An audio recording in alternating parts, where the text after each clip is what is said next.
नमस्कार प्रिय दर्शकों, हर हर महादेव दर्शकों, आप सभी का एक बार पुनः स्वागत है। प्रिय दर्शकों, आज की कहानी बहुत ही ज्ञानवर्धक और शिक्षाप्रद है। आपसे निवेदन है कि आप वीडियो में अंत तक बने रहे। प्रिय दर्शकों, आज का हमारा प्रसंग है कि संसार में सबसे बड़ा पापी कौन है। संसार में सबसे बड़ा पापी पुरुष है या स्त्री है। नीलकंठ पक्षी का यह प्रसंग है। प्रिय दर्शकों, यह कहानी बहुत ही ज्ञानवर्धक है। इस कहानी से आपको अपने जीवन में जीने के लिए ढेर सारी प्रेरणा मिलेंगी। जो भी व्यक्ति, जो भी मनुष्य इस कहानी को ध्यान से सुनता है, उसके जीवन में वो कभी भी धोखा नहीं खा सकता। इस कहानी से आपको आत्मज्ञान की प्राप्ति होगी। प्रिय दर्शकों, संसार में यूं तो हर कोई इंसान पाप करता है, परंतु पाप करने के बाद उसको यह पता ही नहीं होता कि वह पापी है और वह पाप कर रहा है। इस बात का उसे भान भी नहीं होता है। लेकिन संसार में हर मनुष्य पाप करता है। प्रिय दर्शकों, इस संसार में कई लोग ऐसे होते हैं जो रात दिन पाप करते हैं और पाप करने के बाद ये कहते हैं कि हम पापी नहीं हैं। प्रिय दर्शकों, पाप का भागीदारी बनना यानी नरक का वासी होना होता है।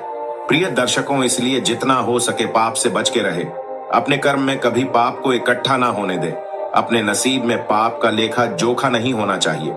प्रिय दर्शकों, आज का जो प्रसंग है वो यही है कि संसार में सबसे बड़ा पापी कौन है। यह एक नीलकंठ और नीलकंठ की पत्नी की बहुत प्यारी कहानी है। यह कहानी बहुत सुंदर और बहुत ही रोचक है। इस कहानी को सभी दर्शक ध्यान से सुने और इस कहानी पर हो सके तो जरूर अमल भी करें। प्रिय दर्शकों, चलिए शुरू करते हैं। आज का प्यारा सा प्रसंग। एक नगर में एक राजा रहा करते थे। राजा बहुत ही धर्मात्मा थे, बहुत ही पुण्यमान थे। प्रिय दर्शकों, उनके राज्य में हर इंसान राम राज्य की तरह जीता था। उस राज्य में कभी कोई इंसान पाप नहीं करता था। उस राज्य में कोई भी बंदा, कोई भी मनुष्य मांस मदिरा का सेवन नहीं करता था। मनुष्य बड़े सुख शांति से उस राज्य में जीवन व्यतीत करते थे। उस राज्य की, उस राजा की न्याय प्रक्रिया भी बहुत अच्छी थी। उस राजा को न्याय प्रक्रिया में भी दूर दूर के राजा मानते थे, उसका सम्मान करते थे। सभी लोग उस राजा की बड़ी तारीफ किया करते थे, क्योंकि वो दान पुण्य में सबसे ज्यादा विश्वास रखने वाला राजा था। प्रिय दर्शकों, उस राजा के पास एक तोता और एक मैना रहा करते थे। दोनों एक पेड़ में रहा करते थे। एक दिन की बात है, नीलकंठ और नीलकंठ की पत्नी दोनों एक ही पेड़ में बैठे हुए थे। नीलकंठ अपनी पत्नी से कहता है, प्रिय, इस संसार में सबसे ज्यादा पापी स्त्री होती है। नीलकंठ की पत्नी कहती है, नहीं, स्त्री नहीं होती है, पुरुष सबसे ज्यादा पापी होता है। प्रिय दर्शकों, इस बात को लेकर के दोनों में वाद विवाद होने लगा। नीलकंठ की पत्नी कहती है, पुरुष सबसे बड़ा पापी होता है, और नीलकंठ कहता है कि पुरुष नहीं, स्त्री सबसे बड़ी पापी होती है। इसी बात को लेकर के दोनों में विवाद चलने लगता है। प्रिय दर्शकों, जब जोर जोर से झगड़ा होने लगा तो राजा को जब पता चला तो राजा उन दोनों के पास आया। राजा ने कराव शास्त्र की पढ़ाई की थी, इसीलिए वह पशु पक्षियों की भाषा को आसानी से समझ पाता था। इसीलिए वह नीलकंठ और नीलकंठ की पत्नी की बातों को भी समझ रहा था। और राजा दोनों से कहने लगा, नीलकंठ और नीलकंठ की पत्नी, तुम दोनों क्यों झगड़ रहे हो। प्रिय दर्शकों, तब दोनों अपनी अपनी बात सुनाते हैं।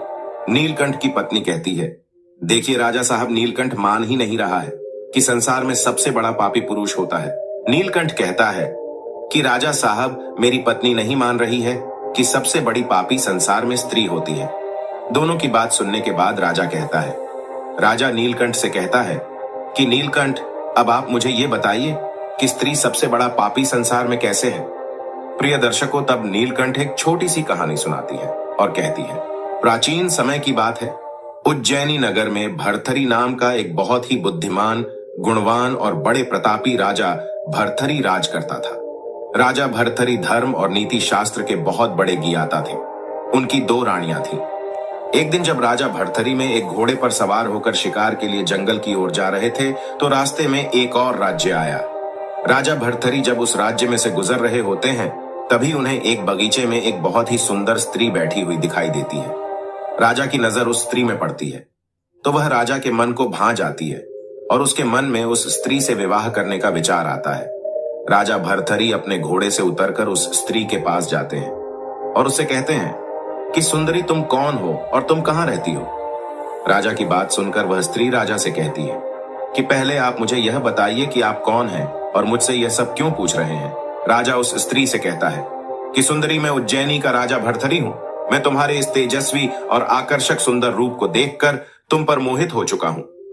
और मैं तुमसे विवाह करना चाहता हूँ। इसके बाद राजा भर्तरी उससे पूछता है कि क्या तुम मेरे इस विवाह के प्रस्ताव को स्वीकार करोगी। तब वह सुंदर स्त्री राजा भर्तरी से कहती हैं कि हे राजन, मैं तुमसे विवाह तो कर सकती हूँ, परंतु उससे पहले विवाह के लिए आपको मेरे पिताजी से आज्ञा लेनी होगी, क्योंकि मेरे माता पिता ने मुझे जन्म दिया है और मैं उनकी आज्ञा के विरुद्ध जाकर कोई ऐसा कार्य नहीं करूंगी जिससे मुझे मेरे पूरे जीवन में पछताना पड़े। उस स्त्री की यह बात सुनकर राजा भर्तरी उसकी बात से सहमत हो गए। उस स्त्री के पिता उस राज्य के राजा थे। उसके बाद राजा भर्तरी उस स्त्री के पिता के पास जाते हैं। राजा भर्तरी उससे कहते हैं कि महाराज, मैं इस राज्य के पास वाले राज्य उज्जैनी से आया हूं। मैं वहां का राजा भर्तरी हूं।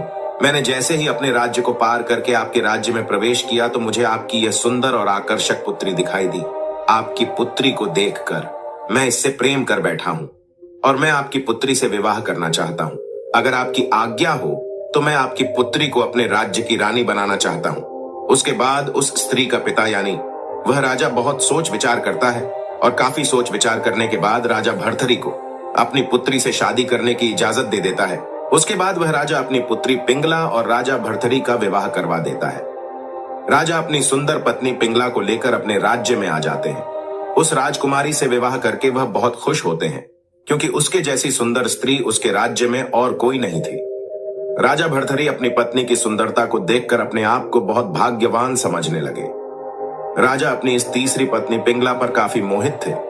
वे उस पर अंधा विश्वास भी करते थे। राजा भर्तरी अपनी पत्नी के मुंह में पड़कर राज्य के प्रति अपने कर्तव्यों को भी भूल गए थे। ऐसे ही कुछ दिन बीत जाते हैं। राजा भर्तरी अपनी आकर्षक और सुंदर पत्नी पर मोहित होने के कारण ठीक से अपने राजकाज के कार्यों पर भी ध्यान नहीं दे पाता था।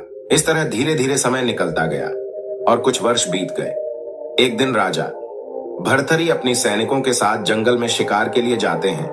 राजा जंगल में एक हिरण का शिकार करने के लिए तीर चलाते हैं और हिरण को घायल कर देते हैं। हिरण के शरीर के उस घाव से खून बहने लगता है।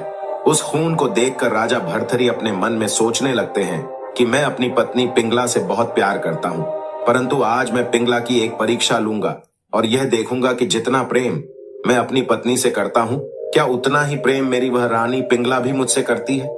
कुछ सोच विचार करने के बाद राजा भर्तरी अपने एक सैनिक को बुलाते हैं और उनसे कहते हैं कि सैनिक, मैं रानी पिंगला की परीक्षा लेकर यह देखना चाहता हूं कि वह मुझसे कितना प्रेम करती है। अब तुम्हें एक काम करना होगा।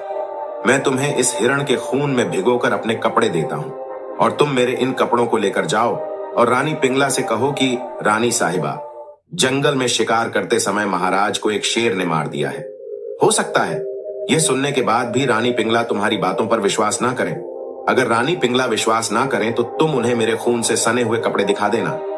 राजा भर्तरी की बात सुनकर वह सैनिक उनसे कहता है कि महाराज, मेरा इतना दुस्साहस नहीं है कि मैं जाकर रानी साहिबा से इतना बड़ा झूठ बोल सकूं। सैनिक की यह बात सुनकर राजा उस सैनिक से कहता है कि पहले तुम मुझे यह बताओ कि तुम राजा की बात मानोगे या फिर रानी की। राजा भर्तरी की बात सुनकर वह सैनिक दुविधा में पड़ जाता है। फिर वह राजा की बात मानकर राजा द्वारा दिए गए कपड़ों को अपने कपड़ों में अपने पीछे छुपाकर रोता हुआ राजमहल की तरफ चला जाता है। सैनिक राजमहल में जाकर रोते हुए रानी पिंगला से कहता है कि रानी साहिबा, अभी अभी कुछ ही क्षण पहले मैं और महाराज यहाँ से शिकार करने के लिए गए थे। हम जैसे ही जंगल में पहुंचे तो जंगल में एक शेर ने महाराज पर झपट्टा मार दिया, उन पर आक्रमण कर दिया और जिस कारण महाराज की मृत्यु हो गई। रानी साहिबा, उसके बाद वह शेर महाराज को मारकर खा गया। उस सैनिक की यह बात सुनकर रानी पिंगला को बिल्कुल भी विश्वास नहीं हुआ। रानी क्रोधित होकर उस सैनिक से कहती है कि मूर्ख सैनिक, तुम्हें शर्म नहीं आती? तुम अपनी रानी साहिबा से अपने महाराज की मृत्यु का इतना बड़ा झूठ बोल रहे हो। अगर मेरे पति यानी इस राज्य के राजा एक शेर के झपट्टे में आकर मर गए तो तुम कैसे बच गए? रानी की यह बात सुनकर वह सैनिक भयभीत होकर कांपने लगा। वह रानी से कहता है, रानी साहिबा, जिस समय महाराज पर उस शेर ने आक्रमण किया था उस समय मैंने एक वृक्ष के ऊपर चढ़कर अपने प्राण बचाए थे। किसी तरह से अपने प्राण बचाकर मैं महल तक पहुंचा हूं। ये बातें सुनकर भी रानी पिंगला सैनिक की बात मानने से इनकार कर देती है और उसके बाद वह सैनिक राजा के खून से सने कपड़े रानी पिंगला को दिखाते हुए कहता है, हे रानी साहिबा, अगर आप मेरी बात पर विश्वास नहीं हो रहा तो आप स्वयं ही महाराज जी के खून से सने हुए इन कपड़ों को देख लीजिए। इन कपड़ों को देखकर आपको मेरी बात पर विश्वास हो जाएगा। महारानी पिंगला ने जैसे ही महाराज के खून से सने हुए कपड़े देखे तो उन्हें महाराज के मरने का विश्वास हो गया और उसी क्षण अपने पति के मरने के सदमे में रानी पिंगला की भी मौत हो गई। दूसरे दिन जब राजा भर्तहरि अपने महल में वापस आते हैं, महल में आकर देखते हैं तो उसे अपनी सबसे प्रिय रानी मरी हुई मिलती है। राजा अपनी पत्नी की मृत्यु होने पर सोचने लगते हैं कि मेरी पत्नी कितनी अच्छी थी और वह मुझसे कितना प्रेम करती थी। काश मैंने अपनी मृत्यु की झूठी खबर ना दी होती तो रानी आज जिंदा होती। मेरे एक छोटे से झूठ के कारण मेरी पत्नी ने अपनी जान दे दी। धन्य है ऐसी पतिव्रता स्त्री जिसने मेरे एक छोटे से झूठ के लिए अपने प्राण त्याग दिए। उसके बाद राजा अपनी पत्नी की लाश के पास बैठकर फूट फूट कर रोने लगा और राजा रानी की मृत्यु के कारण बहुत दुखी हो गया। जब राजा रानी के दुख में रो रहा था, उससे समझ नहीं आ रहा था कि वह अब क्या करे। उसी समय वहां पर एक तपस्वी गुरु गोरखनाथ जी का आगमन हुआ। गुरु गोरखनाथ जी वहां आकर अपना कमंडल जोर से नीचे फेंकते हैं तो वह कमंडल फूट जाता है। गुरु गोरखनाथ राजा से पूछता है कि राजन तुम क्यों रो रहे हो। उसके बाद राजा उस साधु महाराज से कहते हैं कि महाराज मैं अपनी पत्नी से बहुत प्रेम करता था, परंतु मैं अपनी पत्नी की यह परीक्षा लेना चाहता था कि जितना प्रेम मैं अपनी पत्नी से करता हूं, क्या उतना ही प्रेम मेरी पत्नी भी मुझसे करती थी। और इसके चलते मैंने एक छोटा सा झूठ बोला था और उस झूठ के कारण ही मेरी पत्नी ने अपने आप को मृत्यु का भोग बना लिया। अब मैं अपनी पत्नी की इस पतिव्रता को देखकर रो रहा हूं। गुरु गोरखनाथ जी राजा से कहते हैं कि अब इनकी मृत्यु का शोक करने का कोई फायदा नहीं है। वह अपने टूटे हुए कमंडल की ओर इशारा करके कहते हैं, ये देखो राजन, जिस प्रकार मेरा यह टूटा हुआ कमंडल पहले जैसा नहीं बन सकता, उसी प्रकार अब तुम्हारी रानी भी जिंदा नहीं हो सकती। राजा गुरु गोरखनाथ जी से कहते हैं, गुरु जी आप ही कुछ करें, आप चाहे तो मेरी रानी को जीवित कर सकते हैं। राजा भर्तहरि को अपनी बात ना मानता देखकर गोरखनाथ जी कहते हैं कि अगर तुम चाहो तो मैं तुम्हारी इस पत्नी को भी जिंदा कर दूंगा, परंतु इसके लिए मेरी एक शर्त है। राजा ने जैसे ही गोरखनाथ जी के मुख से इस बात को सुना कि वह साधु महाराज उसकी पत्नी को जिंदा कर सकते हैं, उसी समय वह राजा गुरु जी के पैरों में पड़ गया और उनसे कहने लगा कि हे गुरु जी, आप ही मेरे दाता हो, आप ही मेरे विधाता हो, आप मेरी पत्नी को फिर से जिंदा कर दीजिए, आपका बहुत एहसान होगा। गोरखनाथ जी कहते हैं, मैं आपकी पत्नी को जीवित तो कर दूंगा और मेरी एक शर्त है, तुम्हें मेरी यह शर्त पूरी करनी होगी, उसके बाद मैं तुम्हारी पत्नी को जिंदा कर दूंगा। जब राजा गोरखनाथ जी से उस शर्त के बारे में पूछता है तो गुरु गोरखनाथ जी कहते हैं, अगर आपके राज्य में कोई भी व्यक्ति मेरे इस कमंडल के जैसा कमंडल बना दे तो मैं तुम्हारी पत्नी को फिर से जीवित कर दूंगा। गोरखनाथ जी की यह बात सुनकर राजा अपने राज्य के सभी कारीगरों को महल में बुलाता है और उन्हें गुरु जी के कमंडल जैसा कमंडल बनाने का आदेश देता है। साथ ही राजा यह घोषणा भी करता है कि जो भी कारीगर गुरु जी के कमंडल के जैसा कमंडल बनाएगा उसको मैं अपने राज्य का आधा हिस्सेदार बना दूंगा। राजा की यह घोषणा सुनकर सभी कारीगरों ने आधा राज्य पाने की लालच में सुंदर सुंदर का कमंडल बनाए और किसी भी कारीगर द्वारा उन गुरु जी के कमंडल जैसा कमंडल नहीं बना। यह देखकर गोरखनाथ जी मना कर देते हैं तो वह राजा गुरु गोरखनाथ जी के चरणों में गिर पड़ता है और गोरखनाथ जी से विनती करते हुए कहता है कि गुरु जी, हम आपकी यह शर्त तो पूरी नहीं कर पाए, हम इसमें विफल रहे, परंतु आप मेरी पत्नी को फिर से जिंदा कर दीजिए, मैं आपका एहसान जिंदगी भर नहीं भूलूंगा। राजा के बार बार विनती करने पर गोरखनाथ जी उस पर दया कर देते हैं और महारानी को फिर से जीवित कर देते हैं। राजा अपनी पत्नी को फिर से जिंदा देखकर बहुत ही प्रसन्न होता है। गुरु गोरखनाथ जी वहां से अंतर ध्यान हो जाते हैं तो वह राजा इसे एक चमत्कार मानने लगा। उस दिन के बाद राजा अपनी पत्नी पर कई गुना ज्यादा भरोसा करने लगा और अपनी पत्नी से पहले से भी ज्यादा प्रेम और विश्वास करने लगा। वह राजा अपनी पत्नी के प्रेम में इतना खो गया कि अपने राजकाज का सारा काम छोड़ बैठा और अपना पूरा समय अपनी पत्नी के साथ गुजारने लगा। राजा भर्तहरि का एक छोटा भाई था जिसका नाम विक्रम था। राजा भर्तहरि के इस तरह के व्यवहार को देखकर राजा का छोटा भाई विक्रम बहुत परेशान रहने लगा। वह राजा को यह भी समझाने लगा कि भैया, आप मेरे बड़े भ्राता हैं और इस राज्य के राजा भी है, आपका कर्तव्य है इस राज्य की रक्षा करना, परंतु आप एक स्त्री के मोह में पड़ चुके हैं, आपको उस स्त्री के अलावा और कुछ दिखाई नहीं दे रहा है। विक्रम इस तरह की बातें अपने भाई को बार बार समझाता परंतु वह राजा अपनी पत्नी के मोह में इतना खो गया था कि उसे कुछ भी समझ नहीं आ रहा था। एक दिन राजा भर्तरी का छोटा भाई विक्रम अपने अस्तबल में जाता है।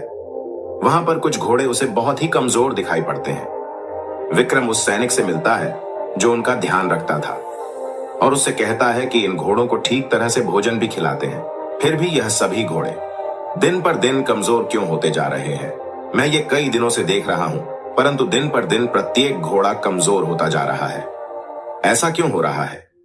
उसके बाद वह सैनिक राजा के छोटे भाई विक्रम को बताता है कि महाराज, मैं आपको सच ही बता देता हूं, ये घोड़े दिन पर दिन इसलिए सूखते जा रहे हैं क्योंकि हमारी जो रानी साहिबा है वह रात्रि के 2 बजे इनमें से कोई एक घोड़ा चुनती है और उस घोड़े पर बैठकर ना जाने कहां जाती है और सुबह होने पर ब्रह्म मुहूर्त में घोड़े को तेज गति से भगाते हुए लाती है, जिसकी वजह से घोड़े आकर सीधा गिर जाते हैं।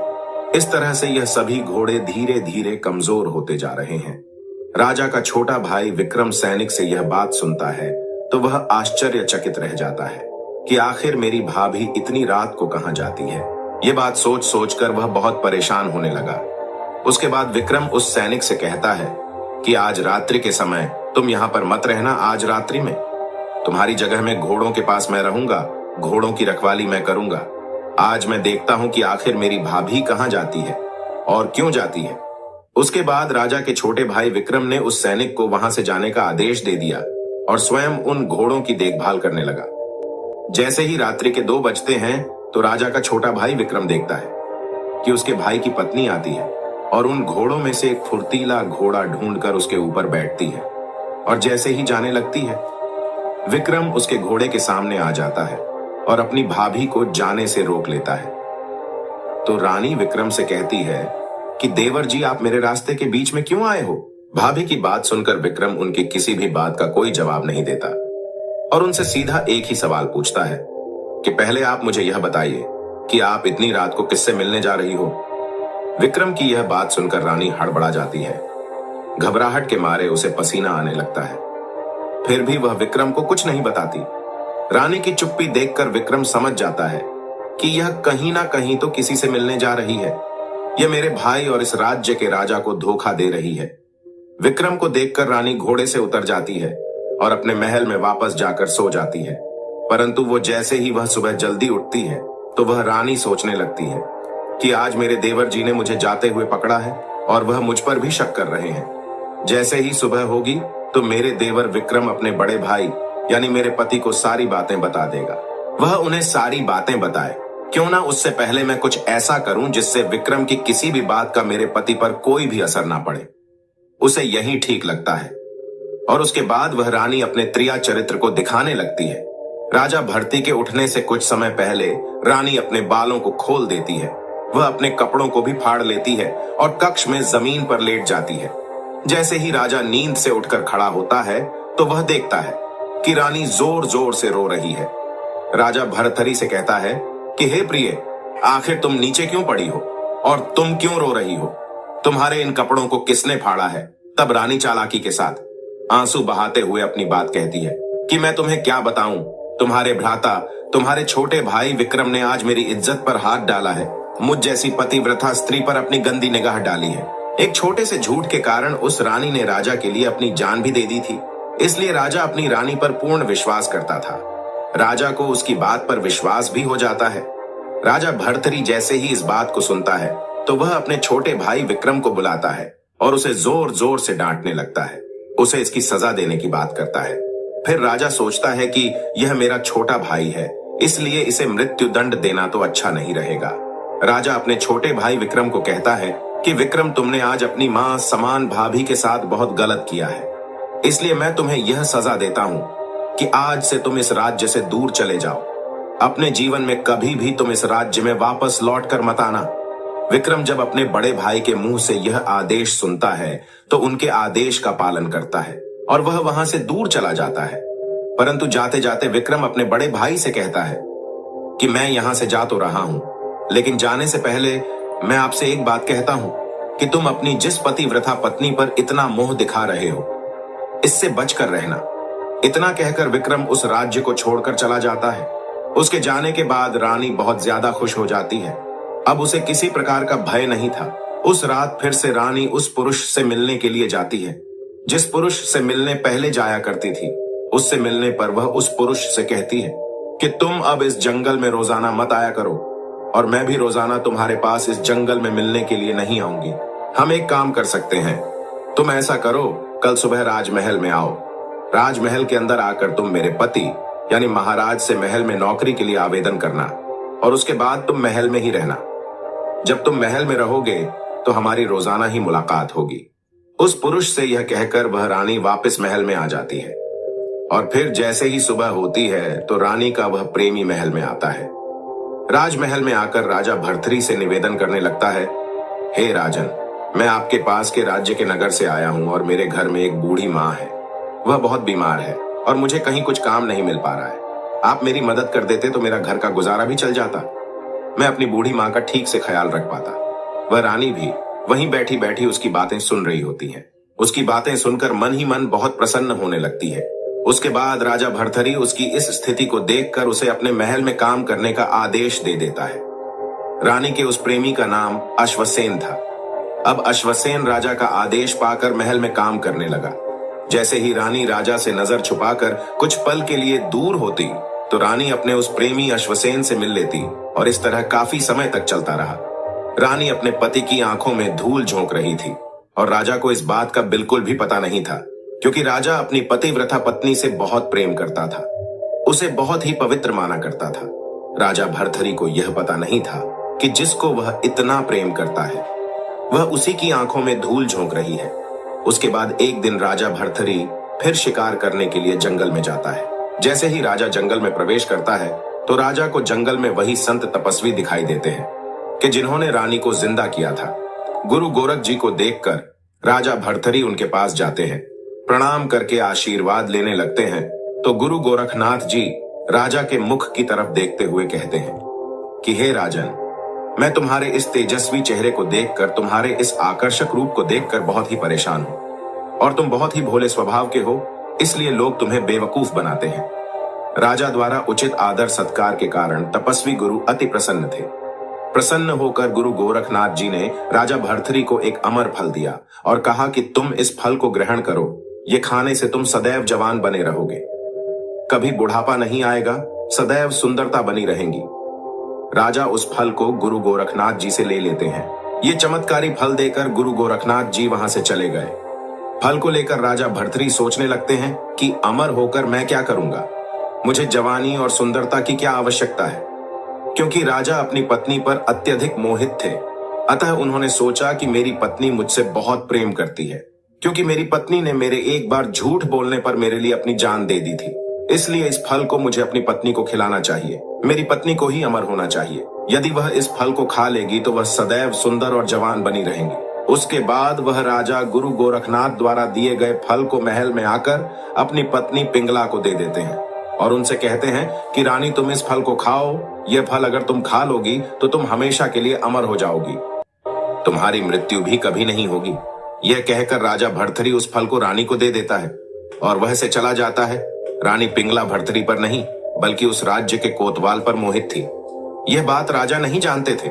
राजा से उस फल को लेकर रानी सोचती है कि इस चमत्कारी फल को खाकर मैं क्या करूंगी, मैं अमर होकर क्या करूंगी, क्योंकि मैं तो अपनी जान से ज्यादा प्रेम अपने प्रेमी कोतवाल अश्वसेन से करती हूँ। इसलिए इस फल को मेरे कोतवाल प्रेमी अश्वसेन सेन को ही खाना चाहिए और उसे ही अमर होना चाहिए। उसके बाद रानी उस फल को अपने प्रेमी कोतवाल को दे। वह कोतवाल एक वेश्या से प्रेम करता था। जैसे ही कोतवाल उस चमत्कारी फल को अपने हाथ में लेता है तो कोतवाल सोचने लगता है कि आखिर मैं अमर होकर क्या करूंगा, मुझे इस फल को नहीं खाना चाहिए। वह सोचता है कि मुझे इस फल को अपनी प्रेमिका उस वैश्या को देना चाहिए जिससे मैं बहुत प्यार करता हूँ। उसके बाद वह कोतवाल उस फल को वैश्या को देने चला जाता है और जाकर उससे कहता है कि तुम इस फल को खा लेना, क्योंकि यह बहुत चमत्कारी फल है। इस फल को खाते ही तुम हमेशा के लिए अमर हो जाओगी, तुम्हारी मृत्यु कभी नहीं होगी।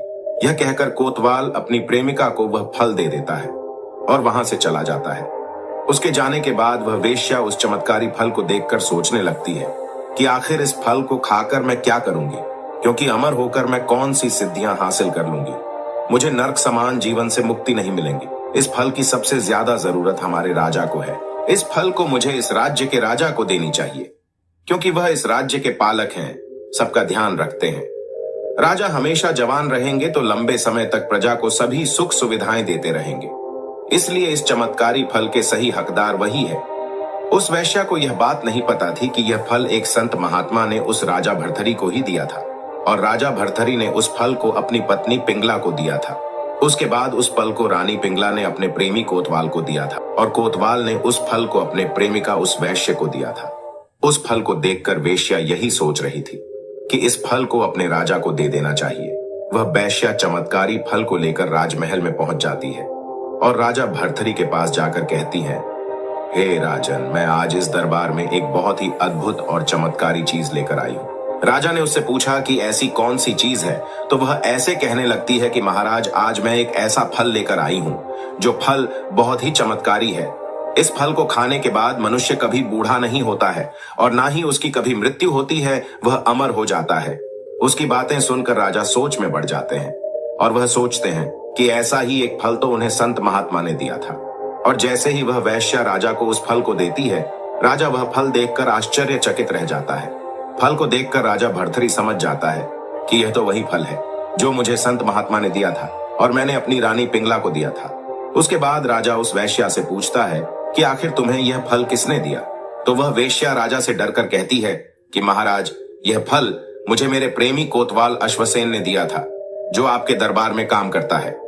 उसके बाद राजा कोतवाल को दरबार में बुलाते हैं और उन्हें गुस्से से पूछते हैं, तो यह फल तुम हैं, कहां से प्राप्त हुआ? कोतवाल महाराज के गुस्से को देखकर डर जाता है और महाराज से कहता है कि महाराज, अगर आप बुरा ना मानो तो यह फल मुझे रानी पिंगला ने दिया है। और कोतवाल से जवाब सुनकर राजा हड़बड़ा जाता है और बहुत परेशान हो जाता है और यह सोचकर चिंतित होने लगता है कि मैं अपनी पत्नी से बहुत प्रेम करता था, उस पर बहुत विश्वास करता था। उसके बाद वह अपनी पत्नी को बुलाता है और अपनी पत्नी से कहता है कि प्रिय, मैंने तुम्हें यह फल दिया था, परंतु यह फल इस कोतवाल के पास कैसे आया? राजा की बात सुनकर रानी भी घबरा जाती है। वह राजा के पैरों में गिर जाती है। रानी पिंगला राजा भर्तरी से कह देती है कि महाराज, यह सत्य है कि मैं इस कोतवाल से प्रेम करती हूँ और आपके छोटे भाई विक्रम ने आपसे जो भी कहा था वह भी सच था। रात्रि के 2 बजे मैं इसी कोतवाल से मिलने के लिए जाती थी। ये सारी बातें सुनकर राजा भर्तरी बहुत पश्चाताप करने लगता है। उसके बाद राजा सैनिकों को बुलाकर अपने छोटे भाई विक्रम को ढूंढने का आदेश देता है और विक्रम को बुलाकर अपने गले से लगाकर कहता है कि मेरे भाई, मुझसे बहुत बड़ी भूल हुई। इस भूल का मैं किस तरह से पश्चाताप करूंगा। राजा अपनी पत्नी को, उसके प्रेमी कोतवाल को और उस वैश्या को कारागार में डाल देता है और पत्नी पिंगला के धोखे से राजा भर्तरी के मन में वैराग्य जाग गया और वे अपना संपूर्ण राज्य अपने छोटे भाई विक्रम को सौंपकर उज्जैन की एक गुफा में आ गए। राजा भर्तरी ने उस गुफा में वर्षों तक तपस्या की। नीलकंठ कहता है, महाराज, अब आप ही बताइए कि संसार में सबसे बड़ा पापी कौन है? संसार में सबसे बड़ा पापी पुरुष है या स्त्री है? कहानी सुनने के बाद राजा इस निर्णय पर पहुंचता है। राजा दोनों से कहता है, देखो, अब तुम दोनों झगड़ा करना बंद कर दो। अब इस बात का निर्णय हम करेंगे कि संसार में सबसे बड़ा पापी स्त्री है या पुरुष। कौन है संसार का सबसे बड़ा पापी? राजा सभा बैठा लेते हैं और सभा में इस बात को रखते हैं। राजा सभी मंत्रियों के सामने इस बात का फैसला सुनाते हैं। राजा कहते हैं कि संसार में सबसे बड़ा पापी वह होता है जो इंसान अपनी औकात से नीचे गिर जाए, अपनी सोच से नीचे गिर जाए, अपनी औकात भूल जाए। प्रिय दर्शकों, और राजा इस बात को सुनाते हैं। सभी मंत्री इस बात को मानते हैं कि संसार का सबसे बड़ा पापी वही है, क्योंकि पाप करते वक्त हर इंसान यह नहीं देखता कि वह स्त्री है या पुरुष। पाप कोई भी मनुष्य कर सकता है, स्त्री भी पाप कर सकती है और पुरुष भी पाप कर सकता है। इसीलिए सबसे बड़ा पापी वही है जो अपने आचरण को भूल जाए, जो अपने संस्कारों को भूल जाए, जो अपने से नीचा गिर जाए, यानी खुद से नीचा गिर जाए। वही इंसान संसार का सबसे बड़ा पापी होता है, क्योंकि ऐसे इंसान को यह पता ही नहीं होता कि वह स्त्री है या पुरुष, वह क्या करने जा रहा है। इस बारे में उसे कुछ पता ही नहीं होता। प्रिय दर्शकों, हम उम्मीद करते हैं कि आज की यह जानकारी आपको पसंद आई होगी। प्रिय दर्शकों, इस जानकारी से आपको यह समझ में आ गया होगा कि संसार में सबसे बड़ा पापी कौन है। मिलते हैं अगली ज्ञान चर्चा के साथ अगले वीडियो में। तब तक के लिए नमस्कार, धन्यवाद।